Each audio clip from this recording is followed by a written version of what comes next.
Hello, good morning, welcome back to Chumki's adventure.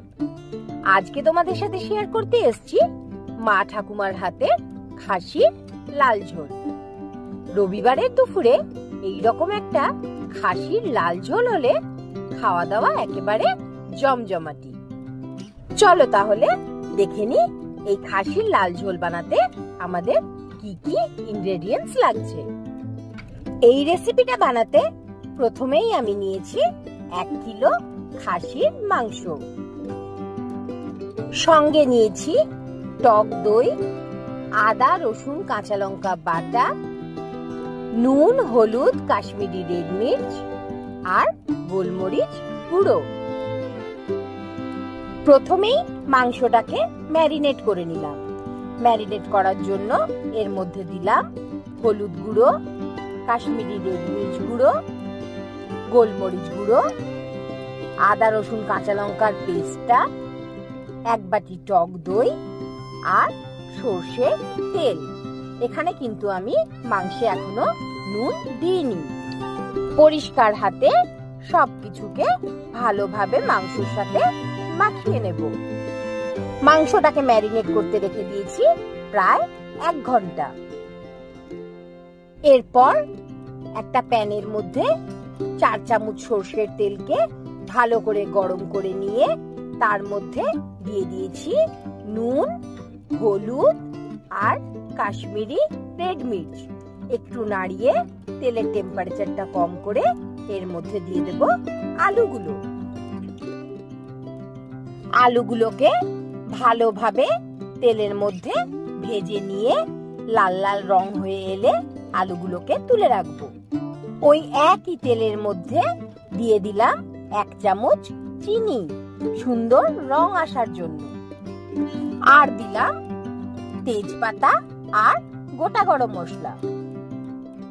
তেলের মধ্যে একটু নাড়াচাড়া করে নিয়ে দিয়ে দিলাম স্লাইস করে রাখা মিডিয়াম সাইজের 5টা পেঁয়াজ। পেঁয়াজটা ভাজার সময় দিয়ে দেব এর মধ্যে 1 চামচ নুন, যাতে পেঁয়াজটা তাড়াতাড়ি নরম হয়ে যায়। পেঁয়াজটা খুব ভালো করে ভাজা হয়ে গেলে আর পেঁয়াজের মিষ্টতাটা তেলে চলে এলে এর মধ্যে অ্যাড করব আমরা বেটে রাখা আদা রসুন আর কাঁচা লঙ্কার পেস্টটা। সবকিছুকে ভালোভাবে মিক্স করে মশলা কষাতে থাকবো যতক্ষণ না মশলা থেকে তেল ছেড়ে আসে। মশলা থেকে ভালো করে তেল ছেড়ে দিয়েছে। এর মধ্যে এবার অ্যাড করব কিছু গুঁড়ো মশলা। প্রথমেই দিলাম হলুদ গুঁড়ো, কাশ্মীরি রেড মির্চ গুঁড়ো, নুন, গোলমরিচ গুঁড়ো, ধনে জিরে গুঁড়ো দিয়ে সবকিছুকে ভালো করে মিক্স করে নেব। মশলা একদম ভালোভাবে কষে গেছে, মশলা থেকে তেল ছেড়ে দিয়েছে। এবার এর মধ্যে অ্যাড করব 3টে মিডিয়াম সাইজের টমেটো পিউরি। টমেটোটাকেও ভালো করে কষে নিতে হবে যতক্ষণ না টমেটোর কাঁচা গন্ধটা চলে যায়। সব মশলা ভালো করে কষানো হয়ে গেছে। এবার এর মধ্যে ম্যারিনেট করা মাংসটা দিয়ে হাই হিটে মাংসটাকে ফ্রাই করব প্রায় 10 মিনিট। 10 মিনিট ফ্রাই করবার পর মাংসটাকে ঢেকে দিয়ে মিডিয়াম টু লো হিটে কুক হতে দেব যতক্ষণ না মাংসটা অর্ধেকটা সেদ্ধ হয়ে আসে। মাংস আর দই থেকে অনেকটা পরিমাণ জল বেরিয়েছে। এই জলেই মাংসটাকে সেদ্ধ হতে দেব। আর এর মধ্যে দিয়ে দিচ্ছি ভেজে রাখা আলুগুলো। ঢাকা দিয়ে মাংসটাকে রান্না করব যতক্ষণ না মাংসর জলটা টেনে আসছে। ঢাকা খুলে মাঝে মধ্যে চেক করতে হবে মাংসটা যাতে তলা না ধরে যায়। মাংসটা প্রায় 70% কুক হয়ে গেছে নিজের জলেই।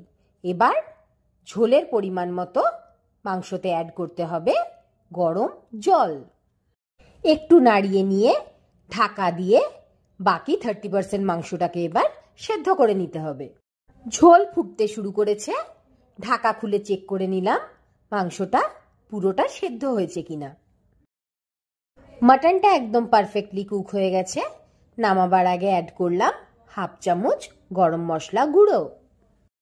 গরম মশলা গুঁড়োটাকে একটু ভালো করে ঝোলের সাথে মিক্স করে নিয়ে ঢাকা দিয়ে কুক হতে দিলাম আরও 5 মিনিট। আমাদের খাসির লাল ঝোল একেবারে রেডি। মাংসর থেকে বেশি তো আমার মাংসর ঝোল খেতে বেশি ভালো লাগে। আমার মতো তোমরাও কে কে বাটি ভরে মাংসর ঝোল চুমকে খাও আমাকে অবশ্যই জানিও। অসম্ভব সুন্দর রং এসছে খাসির লাল ঝোলে। এবার শুধু প্লেটিংয়ের পালা। গরম গরম ভাত আর খাসির ঝোল। আলু দিয়ে খাসির ঝোল পাতে পড়ার জন্য একদম রেডি। তোমরাও একবার খাসির লাল ঝোল এইভাবে ঘরে ট্রাই করো। একদম মা ঠাকুমার হাতের স্বাদ পাওয়া যাবে এই খাসির ঝোলে। ভিডিওটা ভালো লাগলে অবশ্যই একটা লাইক শেয়ার কমেন্ট করো। আর হ্যাঁ, সাবস্ক্রাইব আর বেল আইকনটা প্রেস করতে ভুলো না কিন্তু। খুব তাড়াতাড়ি দেখা হবে আবার একটা নতুন ব্লগে। Till then, tata.